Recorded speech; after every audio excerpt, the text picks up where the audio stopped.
Assalamualaikum warahmatullahi wabarakatuh. Waalaikumsalam warahmatullahi wabarakatuh. Kami dari kelompok 3, tugas Ulil Albab akan mempresentasikan tugas kami.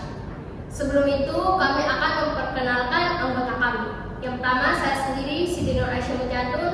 Saya Siti Nur Aisyah. Saya Siti Sulwati. Saya Muhammad Adla. Saya Arif Setiawan. Saya Dimas Putra Wijaya. Saya Fauzan Jana. Saya Dimas Ali Bantani. Saya Hasan Lagi Saputra. Saya Diazul Fatifah. Dan saya Itulah Februari Gibran. Baik, selanjutnya kami akan memulai dengan yang pertama, definisi dinamika pemikiran dalam Islam. Pembentukan pemikiran Islam diawali dari berbagai peristiwa yang terjadi. Di antaranya ada perbedaan pendapat, agama, kebudayaan, atau peradaban antara satu dengan yang lainnya. Proses perkembangan pemikiran Muslim terdapat dalam 3 fase. Yang pertama, yaitu akibat adanya perbedaan politik pada masa kekhalifahan Ali menimbulkan perang sipil antara Ali dan Marwiyah dan perang Jabal antara Ali dan Aisyah. Adanya kasus perang ini menjadi faktor utama munculnya golongan Khawarij. Perbedaan politik ini diruncingkan oleh adanya pendapat Khawarij bahwa orang-orang yang terlibat dalam perang Siffin dan Jamal adalah berdosa besar dan kafir. Yang kedua adalah akibat ekspansi Islam ke barat sampai ke Spanyol dan Prancis, ke selatan sampai ke Sudan, Ethiopia dan seterusnya, ke timur sampai India dan seterusnya, sedangkan ke utara sampai ke Rusia. Ekspansi yang dilakukan oleh Islam ternyata tidak hanya berdampak pada penyebaran ajaran saja, tetapi juga semakin memperkaya khazanah budaya Islam. Hal ini dikarenakan akulturasi budaya Arab Islam dengan budaya lokal daerah yang ditaklukkan. Salah satu budaya atau tradisi yang pada akhirnya banyak terserah dan teradopsi oleh Islam adalah tradisi Yunani yang bersifat spekulatif. Perembesan budaya ini di samping karena interaksi kaum muslimin dengan orang-orang yang mempelajari tradisi Yunani, juga karena menerjemah secara besar-besaran hasanah intelektual Yunani ke dalam bahasa Arab pada masa Abbasiyah. Yang ketiga yaitu akibat adanya perubahan masyarakat dari masyarakat tradisional menjadi masyarakat modern. Dari pandangan cakrawala, berpikir yang regional menjadi lebih luas. Kehidupan pribadi makin lama makin kompleks, menimbulkan masalah-masalah baru yang memerlukan pemecahan. Baik, selanjutnya kita akan lanjut ke pemikiran Islam dalam bidang fikih. Pemikiran Islam dalam bidang fikih.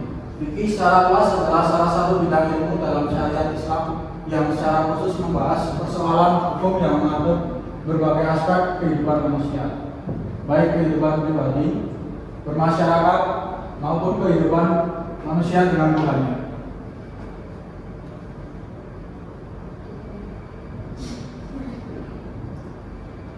Lanjut pada mazhab-mazhab fikih. Yang pertama ada mazhab Imam Hanafi. Yang pertama, biografi Imam Hanafi. Imam Abu Hanifah atau dikenal sebagai Imam Hanafi yang bernama asli Abu Hanifah Nu'man bin Tasbik Al-Kufi. Imam Hanafi dilahirkan pada tahun 18 Masehi di Kufiyah, Irak pada masa kekhalifahan Abu Malik bin Murrah Bani Umayyah. Dan kecerdasan tentang Imam Hanafi diakui oleh beberapa ilmuwan. Di antaranya adalah Imam Ibnu Mubarak pernah berkata, "Aku belum pernah melihat seseorang laki-laki lebih cerdik daripada Imam Abu Hanifah."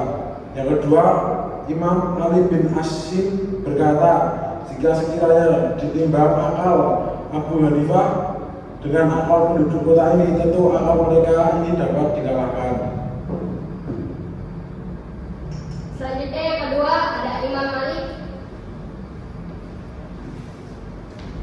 Imam Malik yang bernama lengkap Abu Abdullah Malik bin Anas bin Malik bin Abi Amir bin Haris bin German bin Kudail bin Amir bin Haris al-Ashabi lahir di Madinah pada tahun 93 Hijriah atau 712 Masehi dan wafat tahun 179 Hijriah atau 79 Masehi.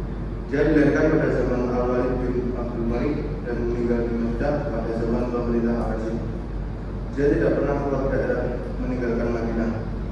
Sama seperti Imam Abu Hanifah, dia hidup dalam 2 zaman pemerintahan, yaitu Bani Umayyah dan Bani Abbasiyah.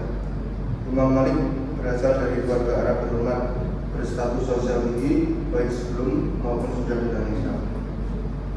Yang ketiga ada Imam Syafi'i. Imam Syafi'i, ia dilahirkan pada tahun 150 Hijriah, bertepatan dengan tahun di mana Imam Abu Hanifah meninggal dunia. Ia dilahirkan di Gaza. Ketika umurnya mencapai 2 tahun, ibunya memindahkannya ke Hijaz, di mana sebagian besar penduduknya berasal dari Yaman. Ibunya sendiri berasal dari Azdiah. Kedua pun menetap di sana. Namun ketika umurnya telah mencapai 10 tahun, ibunya memindahkannya ke Mekah karena khawatir akan melupakan nasabnya, dan ketika itu juga beliau telah hafal Al-Quran di Mekah. Beliau banyak mendapatkan hadis dari ulama-ulama hadis. Ketika semangatnya untuk menuntut ilmu semakin kuat dan menyadari bahwa Al-Quran itu bahasanya yang sangat indah dan maknanya yang sangat dalam, maka beliau pergi ke kabilah Uzair untuk mempelajari dan mendalami sastra Arab serta mengikuti cara hidup Nabi. Pembelaannya yang sangat besar sunnah Nabi membuatnya digelari Nasuri Sunnah atau pembela sunnah Nabi. Adapun buku-buku karangan Imam Syafi'i, yang pertama ada Ar-Risalah Al-Qadimah, yang kedua ada Ar-Risalah Al-Jadidah, yang ketiga ada Ikhtilaf Al-Hadis dan Irtal Al-Istihsan, yang keempat ada Ahkam Al-Quran dan Bayat Al-Fad, yang kelima ada Sifat Al-Amr Wan Nasi, yang keenam ada Ikhtiyar Al-Malik wa Syafi'i, yang ketujuh ada Ikhtiyar Al-Irakin dan Ikhtiyar Muhammad bin Husain, dan yang terakhir ada Fadhil Quraisy dan Kitab Al-Um.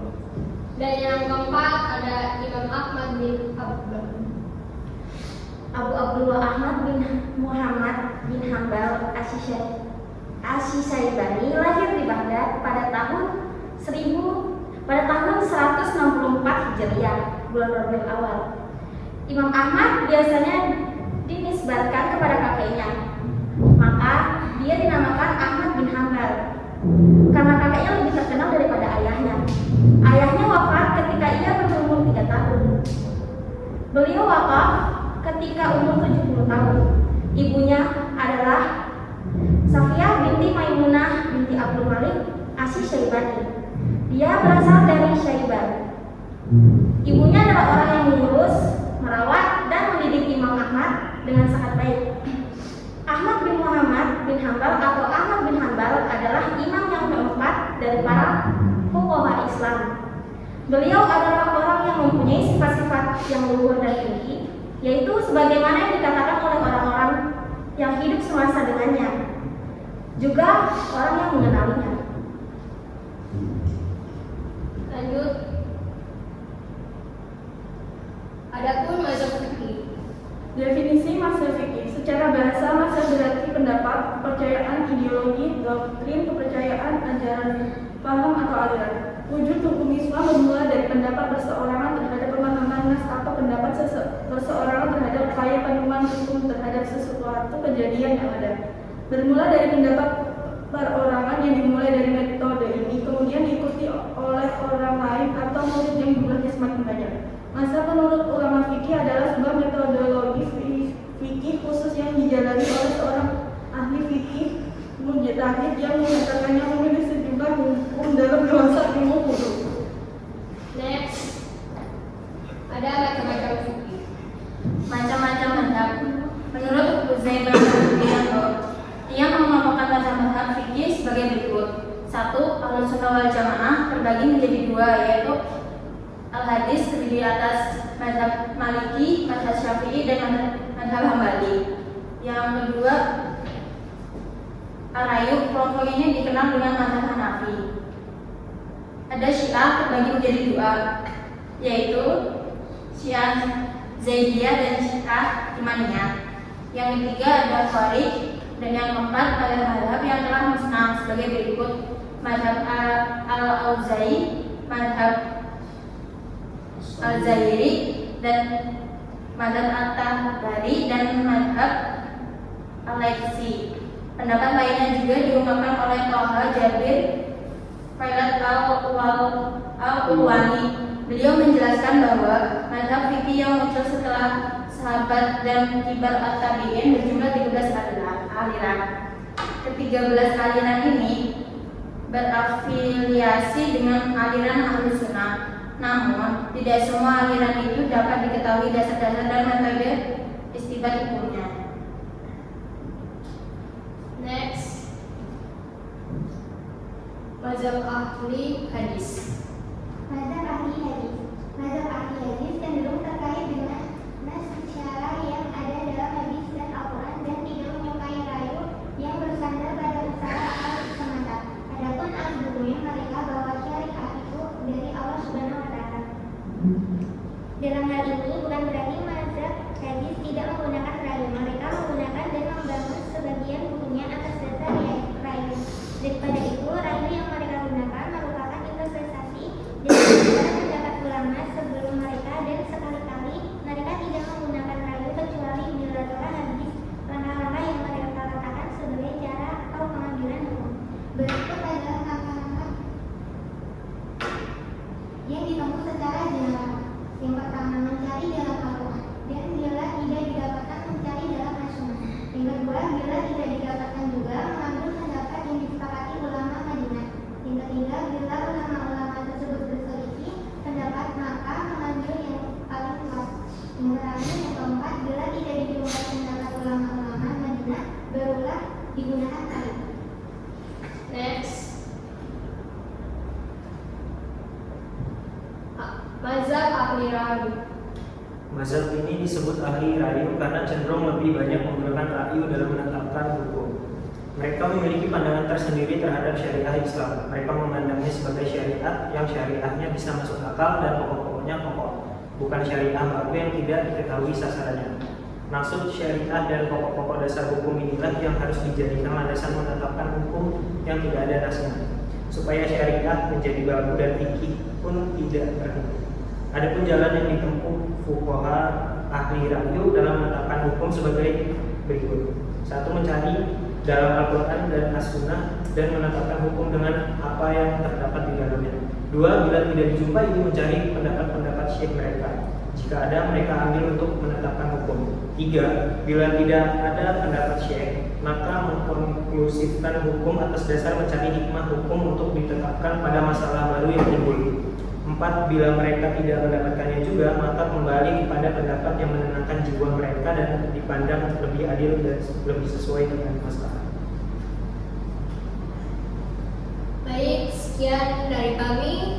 Itulah penjelasan dari kelompok kami, kelompok 3. Mohon maaf apabila ada salah kata atau penjelasan yang kurang yang jelas atau tepat. Kami mohon maaf. Sekian, wabillahi taufiq wal hidayah. Wassalamualaikum warahmatullahi wabarakatuh.